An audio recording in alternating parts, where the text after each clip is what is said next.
Son las 10 de la noche y es la hora de opinar. Hoy, con Paula Sofía Vázquez, Carlos Bravo y Gibran Ramírez, vamos a debatir el anuncio de la alianza integrada por el PRI, PAN y PRD de ir en coalición para la próxima legislatura en la Cámara de Diputados y los 10 compromisos que presentaron. Después va a estar con nosotros Valeria Moy, con ella vamos a examinar el tema de los famosos remanentes del Banco de México que tanto enfureció al presidente López Obrador y la decisión de no renovarle su periodo como gobernador a Alejandro Díaz de León. Y por último, con el consejero del Instituto Nacional, Ciro Murayama, vamos a hablar de todos los protocolos sanitarios que este instituto implementará para garantizar unas elecciones muy, pero muy saludables el próximo 6 de junio. Así que quédese aquí en Foro TV, que ya comenzó la hora de opinar.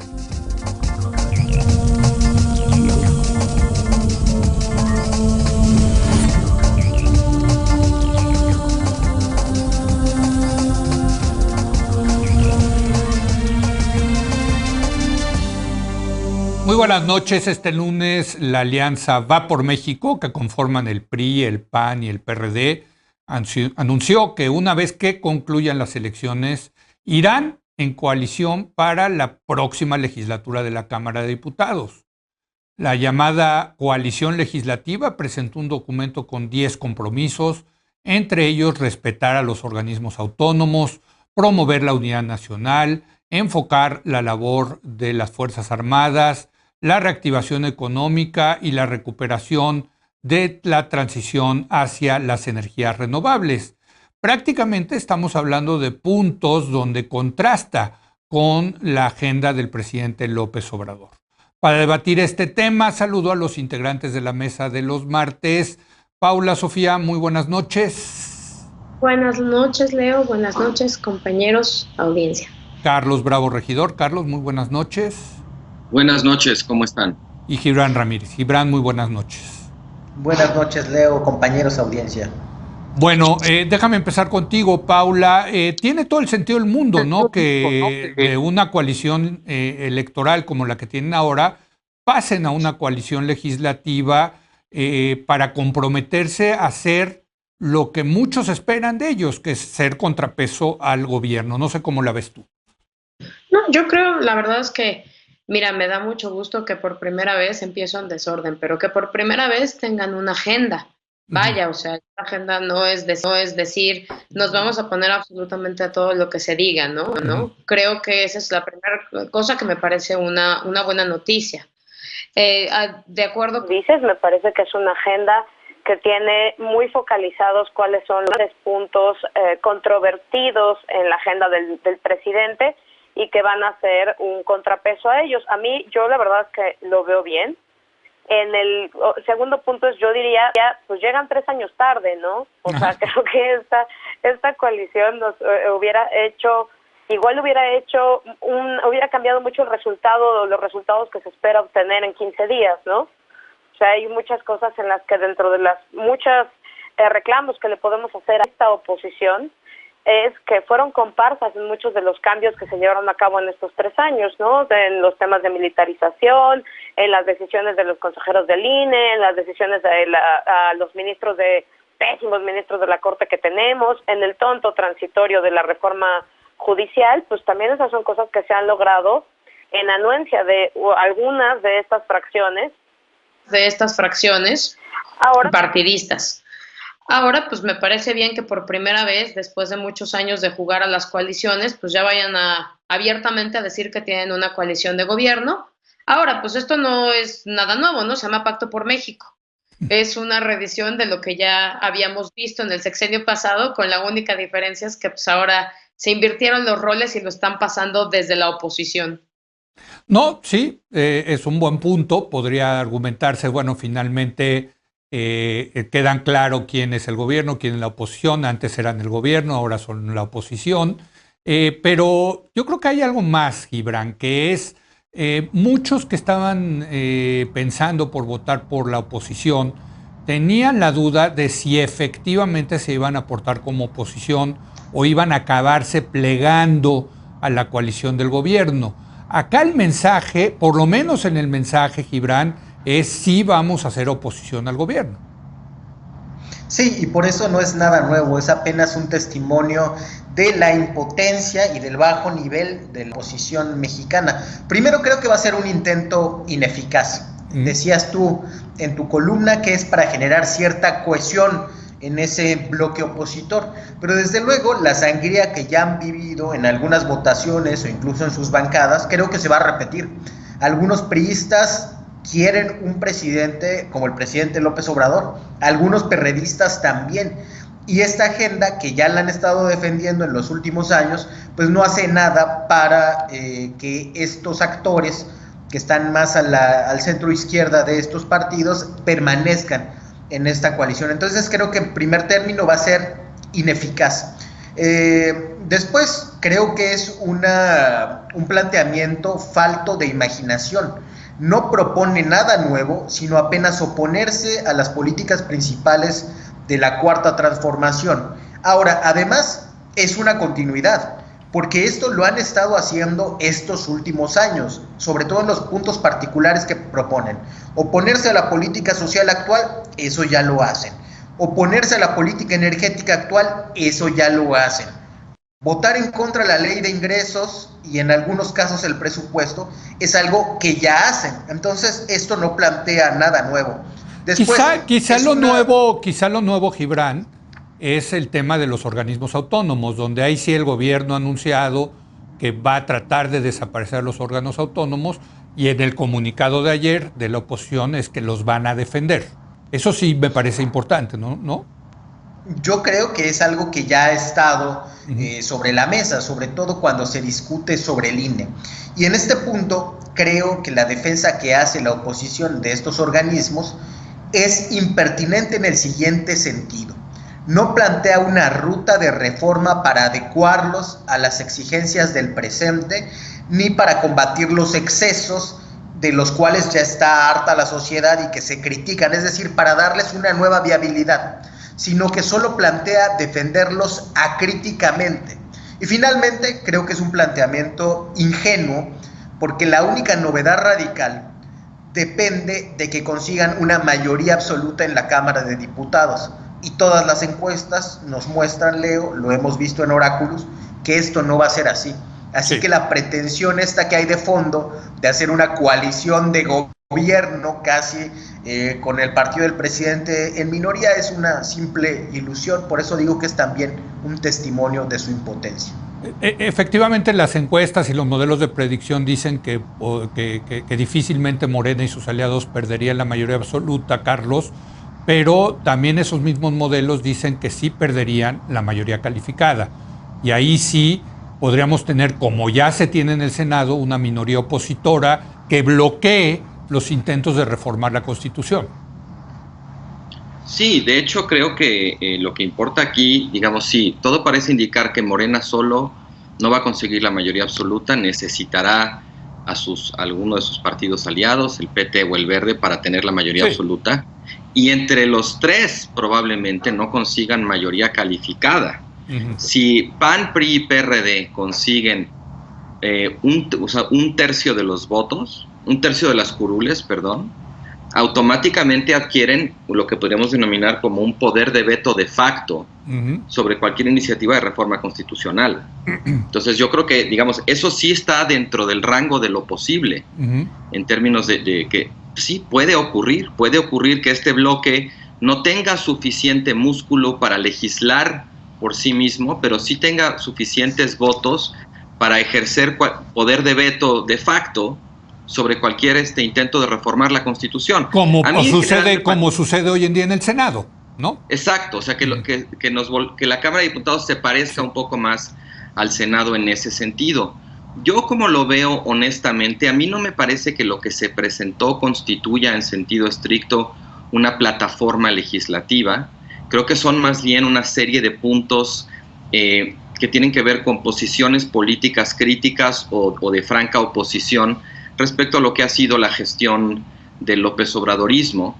Y bueno, o sea, de entrada es muy difícil no estar de acuerdo con las cosas que sí, porque son bastante vagas y generales, como suele suceder en este tipo de momentos electorales.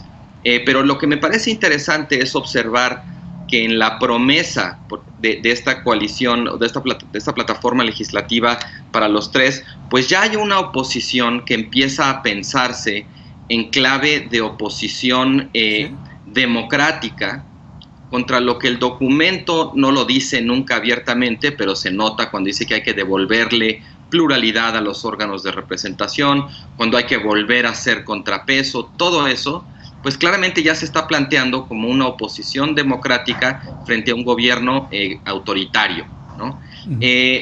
Y lo que me parece también importante en ese sentido es hacer notar que para que estos partidos puedan cumplir de alguna manera con el propósito, con la función que se están proponiendo, eso depende enteramente del electorado, no de ellos. O sea, primero pasa por la aduana de las urnas antes de llegar a su escritorio. Devolverle la pluralidad al Congreso o darle a estos partidos suficiente poder para que puedan ejercer como contrapeso es algo que le corresponde al electorado. Creo que el sentido de presentar esta plataforma pues es mandar justamente una señal a los votantes de que esta coalición empieza a imaginarse o a proyectarse más allá de la coyuntura electoral como una fuerza legislativa, ¿no?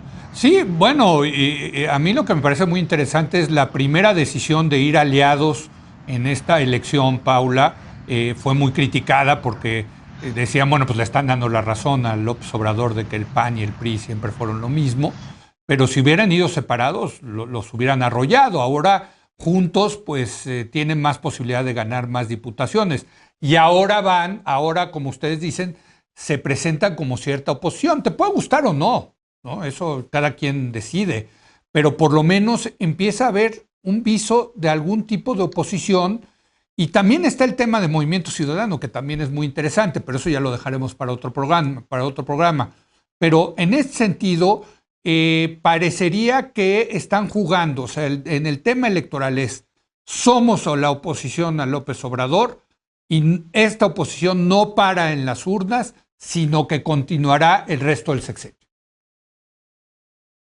Me parece bien que estén llenando de contenido una alianza que podía haber sido meramente electoral. Me coincido con Carlos en que pues, el éxito o el fracaso de esta iniciativa depende de la votación que obtengan, sí. Porque pues, si van 3 legisladores juntos, pues no nos van a servir de absolutamente nada. Y también hay una cosa que a mí me llama la atención, es qué va a pasar fuera de esos 10 puntos, ¿no? O sea, más allá de esos puntos que ya definieron como agenda, ¿qué va a pasar? Por ejemplo, a mí me da mucho interés en la salida de los consejeros electorales, ¿no? Ese sí es un tema que le compete exclusivamente a diputados, y el próximo año pues ya sale el consejero presidente y es una nueva configuración del INE, etcétera. Y pues esa, por ejemplo, a mí me gustaría saber cuál va a ser el acuerdo, ¿no? Nunca han sido unos acuerdos muy claros, siempre han sido unos acuerdos de cuota, y entonces me interesaría saber, pues, qué va a pasar más allá de los 10 puntos, ¿no? Si los vamos a dejar ir en vía franca, en todo lo que no tiene que ver con eso. Pues van a negociar, eso es lo que hacen los partidos, Paula, van a negociar. ¿Cuántos se van? 2, 3, bueno, uno para ti, uno para mí, uno para él, de gente allegada a ellos. No significa que van a ser sus empleados, porque hay que recordar que Lorenzo Córdoba y Ciro Murayama los puso la izquierda y hoy están furiosos con ellos. Siempre han existido como 2 tipos de incentivos, el que uno escoge ideológicamente afín pero que no es tu empleado, y el que es francamente tu empleado. Sí. Y hemos tenido empleados de todos los colores y también hemos tenido pues consejeros independientes de todos los colores, claro, que luego los partidos que los proponen se arrepienten de haberlos propuesto. Pero un poco cómo se van a dar esas negociaciones, quién las va a llevar a cabo, esas cosas me parece que también me gustaría verlas definidas en un documento antes de emitir un voto. Y lo último es, yo creo que más que defender el tema democrático, creo que es una defensa de la democracia constitucional. Sí es el punto donde sí pueden, coincido con Carlos, es el punto donde sí pueden hacer una palanca y pueden resultar un contrapeso a todo lo que se está llevando a cabo, pues es en el freno de la Constitución, ¿no? Ya lo tienen en el Senado y pues ahora sería interesante ver cómo operan diputados, especialmente para todas las materias, la presupuestal, estas designaciones, etcétera, que únicamente pasan por diputados y que no habían tenido este tipo de contrapeso, y igual y no lo tienen, ya lo veremos después del 6 de junio, hasta ahora. A ver, Gibran, ¿te gusta o no te gusta que el presidente tenga un contrapeso? Independientemente de quién sea la oposición, ¿te parece que eso es importante en una democracia, que haya oposición? Claro que es importante, sobre todo que se planteen alternativas de política, otros futuros posibles, que es algo que no estoy viendo aquí. Pero digo, evidentemente la oposición realmente existente está disputando el espacio de ser el depositario o el recipiente de las ilusiones que tienen intelectuales, opositores a Andrés Manuel, fuerzas sociales dispersas sobre lo que la oposición debería hacer. Entonces esta unidad genera, digamos, un espacio para que cada quien deposite sus ilusiones, que si van a defender la democracia constitucional, que si van a oponerse a un gobierno autoritario, cada quien está dando ese significado. Pero lo que a mí me parece más interesante de esta configuración es la transformación que está viviendo el sistema político mexicano y el sistema de partidos. Hay, creo que en estos dos sitios, desde Morena y desde el PRIAN-RD, creo que hay un cierto acuerdo por ir transitando hacia un espacio político dividido en dos, y que nadie estaría en contra de eso, que para ellos sería una buena idea. ¿Quién sabe? Y para Morena sería una buena idea también. Es por lo menos la apuesta que se está haciendo desde estos dos polos. Y por otra parte, desde Movimiento Ciudadano, parece que lo que quisieran es que se reformulara el viejo sistema de 3 partidos, con un Morena con pretensión hegemónica más en el centro y con variaciones a la izquierda y a la derecha, y ellos ocupar el viejo lugar del PRD, asignando más a la derecha al PRIAN. Esta transformación es la que a mí me parece más de fondo y que finalmente decidirán los electores este 6 de junio, lo que decía Carlos. Pero parece que si en estos momentos juntáramos a la mayor parte de la élite política mexicana, de todos los partidos, que habría una mayoría por estructurar este sistema de partidos en 2 opciones: López Obrador y Morena, o su oposición. Y esto es lo que me parece más interesante, porque quiere decir que estamos viviendo cambios muy profundos sin necesidad de una reforma política sobre la mesa, sino solo por la fuerza de los votos y de la correlación de las fuerzas. Está muy interesante esto que dice Gibran, Carlos, porque sí está en juego, digamos, el régimen político, el régimen partidista, y quizás a nivel nacional, Carlos, sí las opciones sea el bipartidismo, ¿no? Gobierno, oposición, o lo que tuvimos mucho tiempo de un régimen de 2 partidos y medio, yo diría más que de 3, ¿no? Porque el PRD nunca tuvo la fuerza del PAN y del PRI. Pero hombre, a nivel local lo que veo, Carlos, también es una fragmentación impresionante de los votos, ¿eh?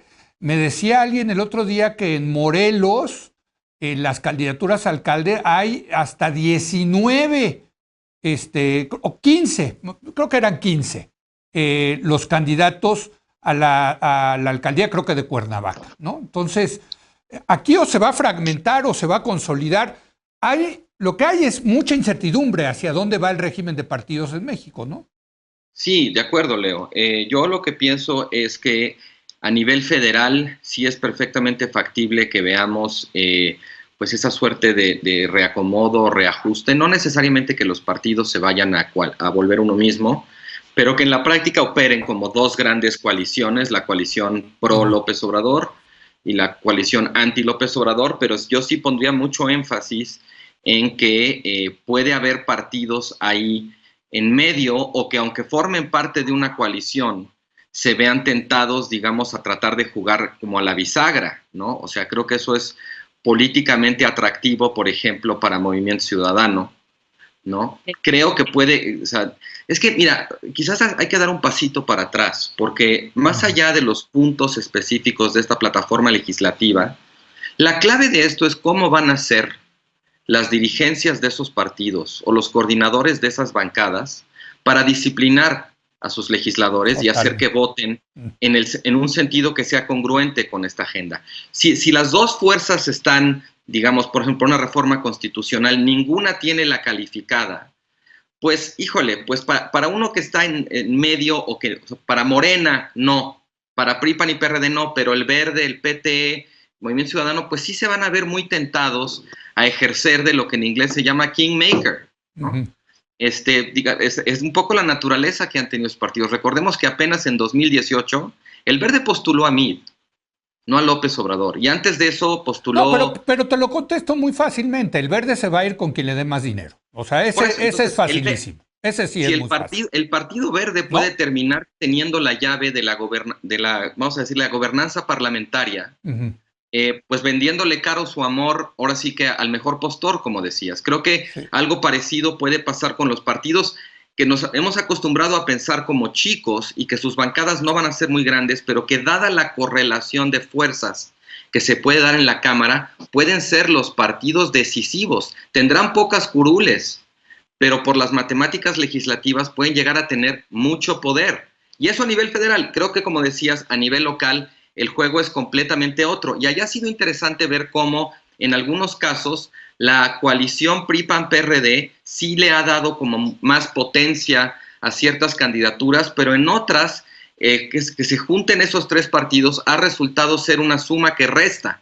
En el caso de Campeche, por ejemplo, es muy interesante lo que está pasando, porque pues el candidato de un expanista, que es el candidato de Movimiento Ciudadano, está realmente en condiciones de disputarle una gubernatura que Morena ya tenía bastante segura con Laida Sansores. No me voy a ir caso por caso, pero en general creo que sí, digamos, esto de la coalición opositora juega en un sentido a nivel federal, pero juega en un sentido muy distinto a nivel local en cada estado. En algunos casos sí, digamos, suma, agrega, pero en otros revienta, y esa es oportunidad también para los partidos pequeñitos. Y no solo del lado de la coalición opositora, en San Luis Potosí también está pasando que el candidato del PT y el Verde está, digamos, encaminado a derrotar no solamente al candidato de la oposición, sino también al de Morena. ¿Sabes? Sí. Entonces, pues sí, es un escenario, digamos, creo, de cierta volatilidad y que genera incertidumbre, pero que para, digamos, los actores políticos, pues también es un tiempo de nuevas oportunidades. Fíjate que, me queda tiempo para una ronda más, Paula, pero lo que está muy interesante también es que estas dos coaliciones, la del gobierno y la de la oposición, no me parecen que sean ideológicas, son mucho más pragmáticas. Desde luego la del PAN, PRI y el PRD, no hay duda al respecto, ¿no? Es una coalición para tratar de ir juntos y que no les pase otra vez la arrolladora encima, ¿no? Pero hombre, también la de Morena es muy pragmática. Morena va con el PT, con el Verde, que es partido más corrupto de México, creo yo, pero también va con el Partido Encuentro Solidario, con los evangelistas. No sé si has visto, Paula, los spots del partido Encuentro Solidario que están en contra del derecho de las mujeres a interrumpir el embarazo, de los matrimonios homosexuales, en fin. Son coaliciones muy pragmáticas que ideológicamente mezclan de todo. Yo, en el caso de la coalición obradorista, lo entiendo en que es una coalición en la que el factor aglutinante es que estés a favor de la agenda de Andrés Manuel López Obrador, los puntos esenciales, la reforma energética, reducir el gobierno, luchar contra la corrupción, aunque sea de nombre, etcétera. Y que te queda fuera, como este tipo de temas, pues un poco te dan una carta abierta a que tú puedas elegir ya el rellenito de tu agenda, por decirlo así, ¿no? No hay tampoco ningún compromiso de apoyar o no apoyar alguna de estas propuestas dentro de la propia coalición. Tan es así que pues el tema del derecho a decidir nacional que nos prometieron desde 2018, pues ahí sigue durmiendo el sueño de los justos, porque evidentemente no hay ningún interés de la coalición en apoyarlo, de ninguno de los partidos que están ahí. Y en ese sentido, sí, efectivamente son muy pragmáticas, y no solo. Si te vas a ver la réplica a nivel local, pues ahí es todavía peor, porque los que van juntos a nivel federal van en contra a nivel local y están juntos unos con otros, que el Verde y el PT, que en federal, o sea, evidentemente, ahorita decía Gibran dos cosas, ¿no? La de que hay una reforma de facto al sistema de partidos y dices, pues sí, pero mientras no sea de jure va a pasar lo que dice Carlos, ¿no? Pues estos partiditos chiquitos van a vivir siendo rémoras de unos y otros porque el sistema les permite sobrevivir así y tener unos dinerales así y proponer candidatos de verdad. O sea, yo no sé si le han echado una peinada a los candidatos que salieron, que esa es la otra, ¿no? Pero ayer veía una persona de redes sociales progresistas que tiene un doctorado en hipnosis, ¿no? Entonces, pues también es real. Y entonces, pues estas son las cosas en las que también dices, pues no hay tampoco ningún tipo de, pues, déjate de control de los partidos, ¿no? O sea, tampoco hay un pragmatismo que va más allá de si te conviene o no juntarte con alguien, ¿eh? Si te conviene o no escoger a una candidata de hipnosis para tener ahí juntados tus 500 propuestas, ¿no? Entonces, a mí me parece que más allá de la incertidumbre de ¿a dónde vamos? Te diría que la certidumbre es que este sistema de partidos ya no va. Fíjate que estamos llegando a una conclusión muy interesante, Gibran, que es, sin López Obrador, la coalición gobernante yo creo que se divide, se quiebra. Pero también sin López Obrador, la coalición opositora se quiebra. O sea, aquí el cemento de la coalición gobernante y de la coalición opositora es Andrés Manuel López Obrador. López Obrador es el gran factor, es el cemento del bloque histórico de nuestros tiempos y de su oposición, nos guste o no. Y creo que ese espíritu de los tiempos, esa inercia, va a jugar más allá de lo que las matemáticas electorales nos den. Porque creo que hay muchos incentivos para alinearse a favor o en contra de ese bloque, porque si se está fuera de ese juego, se está fuera de lo importante de la política nacional. Entonces creo que muchos que por naturaleza tenderían a orbitar entre los dos bloques, tendrán que definirse y tendrán incentivos para sumarse a la coalición gobernante. Desde luego que siempre hay incentivos para sumarse al poder. Entonces creo que la oposición no debería hacer matemáticas alegres. Primero, porque si Fuerza México y Encuentro Solidario consiguen registro, de facto van a operar con el presidente de la República. No hay ninguna duda de eso. Y después, porque pese a la incapacidad para gestionar las campañas por parte de Mario Delgado, creo que va a haber una cosa a favor. Si yo fuera presidente de Morena o coordinador de los diputados federales, claro que el día después de las elecciones iría a buscar a todos los del PRD que ganaron un distrito, a todos los del PRD que han tenido una foto con López Obrador alguna vez, a todos los del PRI que ganaron un distrito, los iría a buscar y les ofrecería una comisión en la Cámara de Diputados. Los invitaría a que defiendan esa agenda histórica, les haría ver el rumbo que han tenido sus partidos a favor del presidencialismo y a favor de López Obrador. Es decir, independientemente de que en esa coalición se vean beneficiados por esta dinámica, el espíritu de los tiempos y el poder vigente puede terminar por generar una mayoría a favor del presidente López Obrador, como hay una mayoría en el pueblo de México que aprueba su ejercicio de gobierno. Creo que pero mayoría, no está... a ver, Gibran, mayoría sin duda absoluta, yo creo que la van a tener. Aquí el tema es la calificada, ¿no? Claro. Sí. Bueno, yo la buscaría así, no pues sé tú cómo la buscarías. No, creo bueno. que es más o menos sencillo. No, pues digo, esa es la política, claro, salir a conseguir apoyos, pues digo, no, depende también cómo lo hagas, ¿no? No se vale entregarle a esos diputados portafolios de dinero para que voten por ti. Eso me parece que no solamente es ilegal, sino inmoral. Pero desde luego la política está eso, es salir a conseguir votos. Un último comentario, Carlos.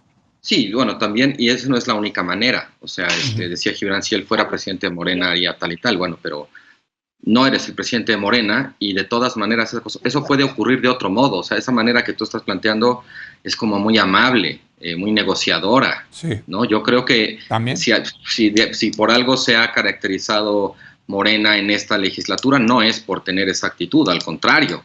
Ha sido bastante, digamos, rudo la manera en que, por ejemplo, Morena pasó de tener 37% de los votos a tener 51% de las curules.